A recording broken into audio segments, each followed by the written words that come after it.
রাধে রাধে। জন্মাষ্টমীর দিন বানিয়েছিলাম এই শুকনো আলুর দম। আলুর দমের জন্য প্রথমে তেল নিয়ে তার মধ্যে গোটা গরম মশলা, তেজপাতা, লঙ্কা একটু ভেজে নিয়ে নুন দিয়ে সিদ্ধ করে রাখা আলুটা দিয়ে দিলাম। তার উপর থেকে মশলা দিলাম নুন, হলুদ, লঙ্কা আর হাফ কেটে রাখা টমেটো। এর মধ্যে কিন্তু আমি এখনও পর্যন্ত একটুও জল দিইনি। তার মধ্যে দিলাম একটু গুঁড়ো মশলা বলতে ধনে গুঁড়ো আর জিরে গুঁড়ো। তারপরে দিলাম একটু টমেটো সস। আর এইভাবেই কষাতে থাকবো। আর দেবো হচ্ছে ফেটিয়ে রাখা টক দই। এই টক দই দেওয়ার পরেও একটুখানি ভালো করে মিশিয়ে নিয়ে দিয়ে দিলাম 1 ইঞ্চি আদা গ্রেট করে দিয়ে দিয়েছিলাম। দেখো কত সুন্দর মাখামাখা হয়েছে।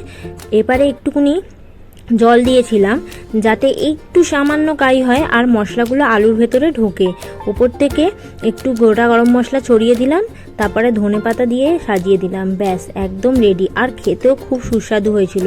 পনিরের ভিডিও তো তোমাদের সঙ্গে আগেই শেয়ার করেছি, দেখেছো।